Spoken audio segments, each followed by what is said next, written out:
33 ans après l'entrée en vigueur de la loi Veil sur l'interruption volontaire de grossesse, fleurissent dans l'agglomération grenobloise des affiches contre l'IVG.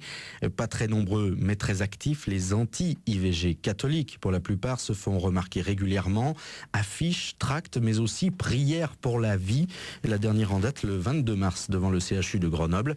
Peut-on parler de retour en force des anti-avortements? C'est la question posée ce matin par le dossier de la rédaction.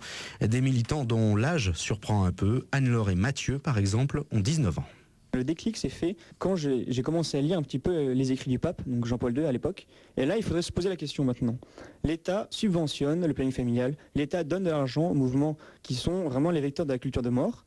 Est-ce que tout cet argent qu'on met inutilement dans cette promotion de l'avortement, on ne pourrait pas le mettre dans l'aide à ces femmes en détresse? Alors Anne-Laure, vous avez 19 ans. Comment vous êtes perçue dans votre entourage?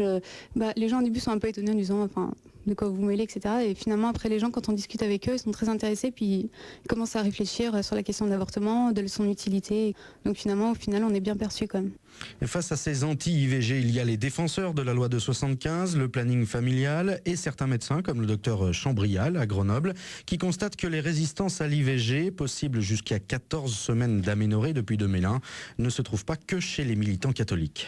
Par exemple, l'hôpital de Vienne, qui refuse depuis 2001 de faire les IVG au-delà de 12 semaines. Alors que l'hôpital de Vienne fait partie du service public, c'est pas une clinique tenue par les bonnes sœurs. Il y a l'exemple de tas d'endroits, dans la région Rhône-Alpes, où on donne de tels délais quand les femmes téléphonent pour la première fois, qu'elles vont dépasser les délais pour avoir une IVG en France. Il y a presque 10% des IVG qu'on fait qui viennent de la région lyonnaise et de Lyon, parce qu'on ne leur a pas donné les moyens